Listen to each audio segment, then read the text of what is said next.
bisa hatimu, percayalah kepada Tuhan, percayalah juga kepadaku. Di rumah Bapakku banyak tempat tinggal. Jika tidak demikian, tentu aku mengatakannya kepadamu. Sebab aku pergi ke situ untuk menyediakan tempat bagimu.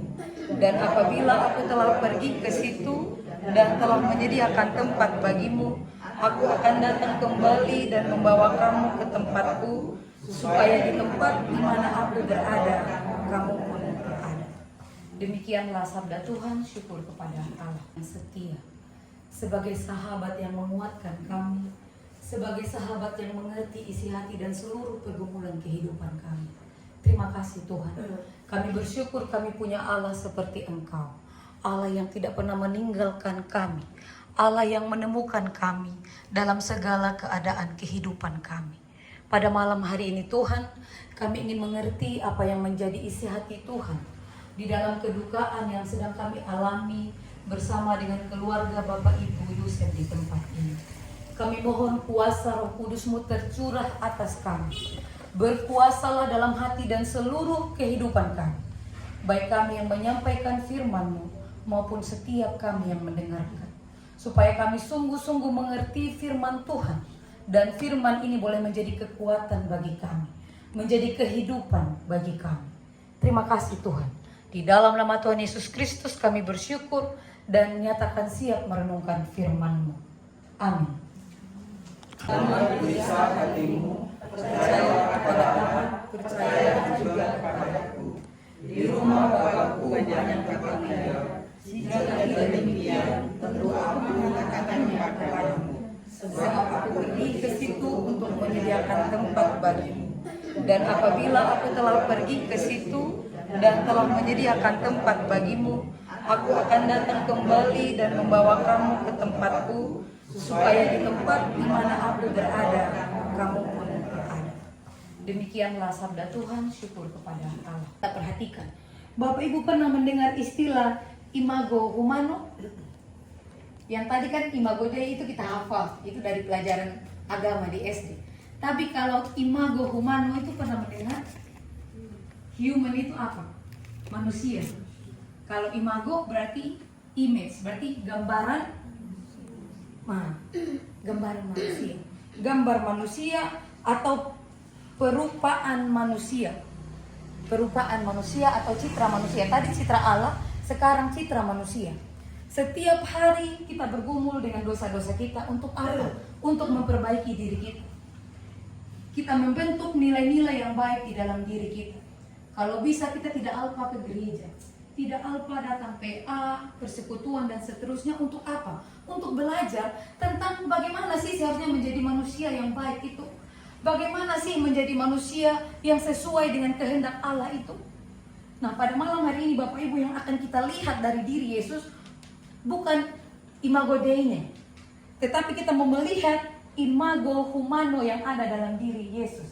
Adalah bagian dari dalam diri kita yang tidak tampak. Yang berkaitan dengan mental ini adalah pikiran, perasaan, motivasi, yaitu tadi emosi, perasaan itu, karakter dan kepribadian. Nah, di dalam diri Yesus kita bisa melihat bagaimana kasih sayang. Belas kasih Yesus membuat mampu melakukan mujizat. Ada 5.000 orang yang mengikuti dia lapar. Belas kasihnya menggerakkan Yesus membuat mujizat 5 roti dan 2 ikan menjadi cukup untuk 5.000 orang. Itu berbicara tentang keberadaan di luar diri kita yang tampak, tetapi juga berkaitan dengan keberadaan orang lain di sekitar kita. Faktor pendukungnya itu kondisi ekonomi, keuangan, pekerjaan, pendidikan. Ini berkaitan dengan hubungan kita dengan anggota keluarga, dengan teman, dengan masyarakat. Bapak Ibu perhatikan, Bapak Ibu dan Saudara perhatikan, ketika Yesus sibuk melakukan pelayanan, ibunya itu tidak tersisihkan. Biasanya ketika kita memberi diri kita di dalam pelayanan, mesbah rumah tangga kita kacau balau. Kita tidak utuh, kita retak. Kita bagus di dalam hal mental, fisik kita sehat. Tetapi dalam hal sosial yang berkaitan dengan keluarga kecil kita kacau. Mungkin di dalam kelihatannya di dalam spiritual kita baik, tetapi ketika Tuhan masuk di dalam rumah tangga kita nggak beres. Kita belum mampu mengatur waktu kita. Kebanyakan waktu buat di gereja, kebanyakan waktu buat di kantor, waktu buat keluarga kita terabaikan. Kalau Pak Yusuf dalam pengalaman ibu tidak ya? Tidak seperti itu. Malah tadi kayak kemarin waktu saya datang, saya dengar cerita, anak cucu itu selalu menggoda gitu ya. Kalau mbah itu bawa tuyul, karena kalau pulang kerja, melepaskan kain yang di pinggang itu uangnya jatuh semua. Wah, mbah ini kalau pergi ke pasar bawa tuyul. Gitu. Karena setiap kali melepaskan kain di pinggang, apa namanya? Kendit. Ini agak susah saya. Stagen. Jadi ceritanya Mbah Sri kalau pulang dari pasar selalu melepaskan stagen di depan anak cucunya. Ketika stagen itu dilepas, ada banyak uang yang jatuh dari pinggang. Jadi anak cucunya, oh mbah ini punya tuyul, tuyulnya yang kumpul uangnya. Jadi ketika pulang bawa banyak uang. Itu sederhana Bapak Ibu, tetapi itu cara yang mbah buat untuk membangun kerja di pasar semaksimal mungkin, bahkan membawa hasil yang cukup banyak buat keluarga. Tetapi sampai di rumah memikirkan bagaimana cara membangun relasi dengan anak dan cucu. Spiritual, keberadaan di luar diri yang tidak tampak, tetapi itu lebih berkaitan dengan hubungan dengan Tuhan. Jadi kita sebagai manusia ini ada tingkatan. Ada yang namanya agama, yang itu masih di bawah, tetapi spiritualitas itu yang tertinggi. Kalau agama kita masih di dalam kotak-kotak. Ketika kita pergi gereja, ketika kita pakai pakaian yang gamis, ada agama-agama tertentu yang punya pakaian begitu, pakaian gamis, itu kita diukur, wah ini beragama dengan baik, ini salah. Tapi spiritualitas itu tidak terlihat. Susah untuk dipuji orang lain karena tidak terlihat. Kenapa? Karena spiritualitas itu bukan kotak-kotak agama, dia lebih tinggi dari agama. Spiritualitas itu hubungan pribadi manusia dengan penciptanya. Kalau bicara dengan Yesus itu masih terlalu sempit dalam hubungan kita orang Kristen.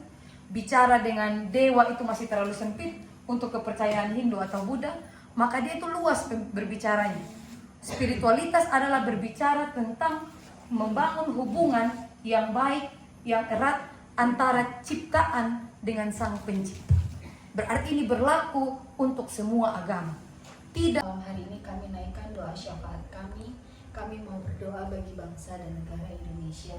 Kami mohon Bapak memberkati para pemimpin negara kami dari tingkat yang paling tinggi sampai dengan para pemimpin di daerah kami, agar mereka berhikmat dalam menjalani roda pemerintahan, menjadi panutan kami sebagai masyarakat, dan kami pun merasakan hasil kerja dari mereka. Kami juga berdoa ya Bapak bagi saudara-saudara kami yang sakit pada hari ini, Bapak Sugiarto dan juga Bapak Hartono. Kami memohon Engkau berkenan menjamah mereka satu demi satu, Engkau sembuhkan dengan kuasa-Mu, Engkau berkati obat-obatan. Tak lupa kami berdoa bagi keluarga yang merawatnya agar diberikan kesehatan. Malam ini hari Sabtu tanggal 20 Mei 2023. Saya berada di jalan ini, namanya Jalan Abdul Latif, sono Purnawirawan ya. Kalau lurus ke Jalan Imam Bonjol, bisa juga ke kiri ke Labuan Ratu. Ini Jalan Abdul Latif 7, ini Abdul Latif 6. Ini di rumahnya Pak Yusuf Bindu nih, Bu Danar. Ini kita sedang ibadah penghiburan. Ini rumahnya nih. Kita parkir di sana, itu gelap ya. Oke, kita ke dalam ya. Lagi doa syafaat.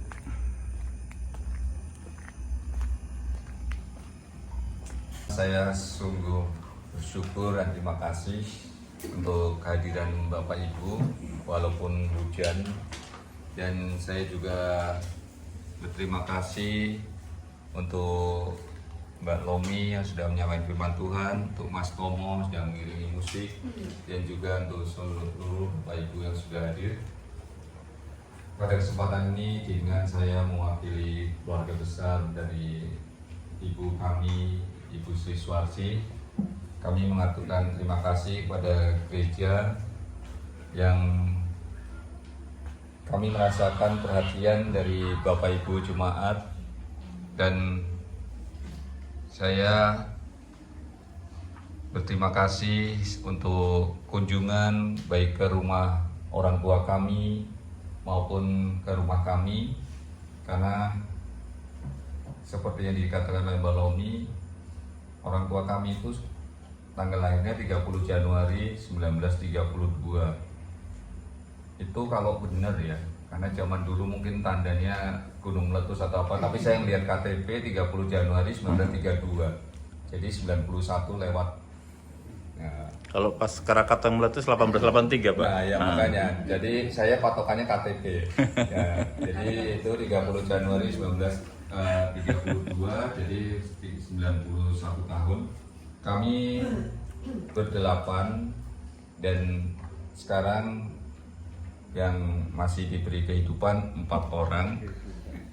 Dan saat ini ada mbak saya, ada 2 yang hadir supaya kenal. Ada Mbak Endang, itu istrinya Mas Benny, supaya kenal. Itu Mbak Yu saya, Mbak Yu kandung saya, anak nomor 5, nomor 6 ya. Nomor 6 Mbak Yu saya. Jadi kami tinggal berempat, ada 2 perempuan dan 2 laki-laki. Kemudian ada 1 lagi di atasnya Mbak Endang, itu ada Mbak Tiwi. Nah, kemudian ada yang di Pringsewu yang menemani ibu saya yang merawat sampai akhir, itu ada kakak saya Pas dan saya yang bungsu. Jadi kalau ditanya umur berapa ya patokannya saya aja bungsunya gitu. Dari 8 orang. Jadi saya seperti kata Mbak Lomi, ya orang tua saya sudah menyelesaikan tugasnya, mengentaskan semua 8 anaknya. Ya walaupun sekarang tinggal berempat, tapi kami merasakan kasih sayang dari orang tua kami. Kasih kemurahan-Mu yang senantiasa dapat kami nikmati dari hari lepas hari. Terlebih pada saat ini, Engkau sudah mengumpulkan kami di tempat ini untuk bersama-sama menikmati berkat firman-Mu yang telah ditaburkan oleh hamba-Mu. Biarlah itu semua akan menjadi suatu berkat sukacita di dalam kami menjalani kehidupan ini. Bagus, pakai menu apa? Wah, nih ikan mas goreng. Mantap ya.